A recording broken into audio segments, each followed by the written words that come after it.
Hey guys, how's it going? I know it's been a while since I've uploaded any videos and I'll talk about why later on at the end, but right now this video is going to be focusing on Terminal World 3. I'm very happy because I love dual terminal archetypes. I think that they're really cool. I love Ice Barrier even though, they're kind of a joke. Dragoonity is really cool, Naturia, Allied Justice, even the ones that aren't good, I like them all. X-SABER is another one that I really like and I'll be talking about why because they're getting support here. I'm very happy that they're getting support, but I'm also kind of worried. Teller Knights and Constellar are also getting support, and they've actually gotten a pretty big chunk of support as well a really long time ago. If you aren't aware, back in Blazing Vortex, we got a Constellar monster called Caduceus, and that was a main deck monster. Later on in Cyberstorm Access, Constellar and Conteller got an actual wave of support, and they got an Xyz monster, Teller Knight Constellar Caduceus. A really interesting thing is that if you've actually watched Yu-Gi-Oh! Arc 5, three of the characters that are really important during the first little arc of the, I don't really know what it's called, but it's right before the dual championship. There are three characters on the rival school, and they use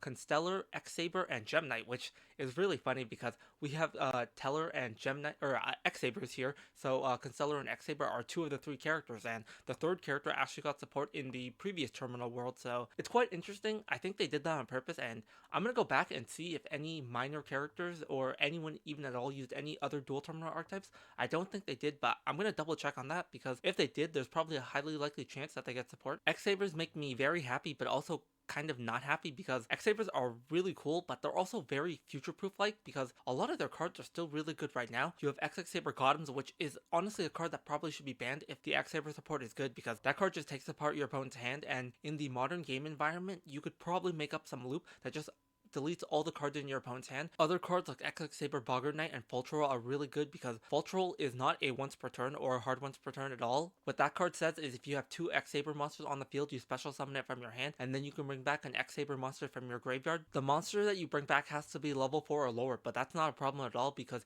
you can just bring back a monster like X-SABER or X-SABER Regiera, and that card will get you any X-SABER monster from your grave back to your hand, which can be another Fultrol, and you just keep looping monsters until you take all the cards out of your opponent's hand with X-SABER Gotems. This is why I'm kind of worried if the support is too good, which I don't think Konami will do, and if it's too good, they're gonna ban X-SABER Gotems, which I think would be the ideal thing. Me personally, I don't really like when those loop type decks are, top tier or get very good support, so if the new X-SABER support is good, I hope they just kind of ban Gotems because I don't think there's a way to make this archetype give good support if X-SABER Gotems is still legal, and I don't think they can exclude Gotems and make it so you can't summon him. So I hope the support is good and they just ban X-SABER Gotems on the next list if it is. Other cards, like I said, that are really good are X-SABER Boggart Knight. That card lets you special summon an X-SABER monster from your hand when it's normal summon, so you immediately have the play ready for Fultrol if you have that card in your hand. This is also really cool because X-SABER was listed in the 2020 creative card poll. I don't know if you guys remember that the TCG did. That poll was also really stupid because it wasn't even create a card. All they did was they had some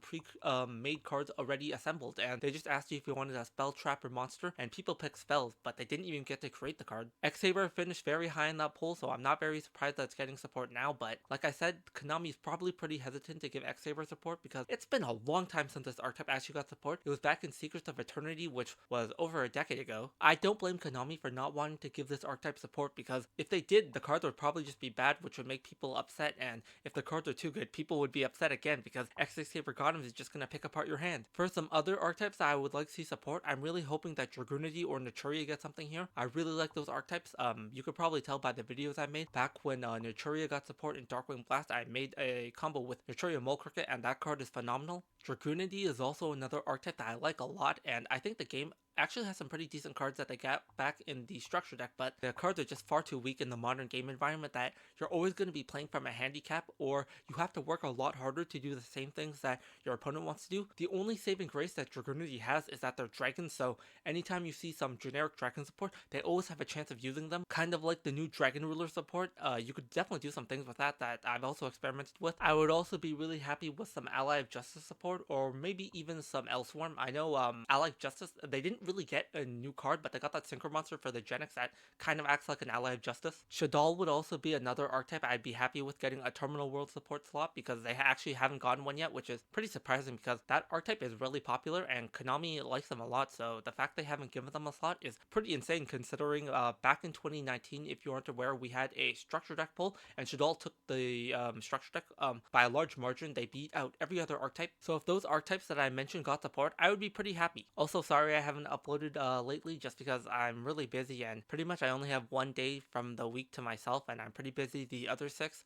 If you don't know, even in that Rose Dragon video that I made for the combos, I haven't slept at all just because I was really busy, like I said, and I had a lot of things to do. Hopefully I can upload a bit more frequently, but I don't think that's going to be happening, which is why I'm probably going to try to make some shorts. Those videos are a lot easier for me to make just because don't have to invest as much time and they're just really easy to produce. So I might make a couple shorts here and there every couple days. Yu-Gi-Oh is also kind of lame because there's usually not a lot of stuff happening, so I just don't want to make some video for just the sake of it that's really boring. But Crow did get confirmed to be the 3rd signer in the legendary 5Ds decks, which makes me so happy. I'm hoping this means they're actually giving him some new support soon because Burst Protocol, there's a chance that he could get some support. I'll talk about that in the future. Or maybe he beats out Jack again and gets the next 5Ds character cover pack, which would actually be, I would actually be okay with that. Anyway, that's it for all. Hope you guys enjoyed. Take care.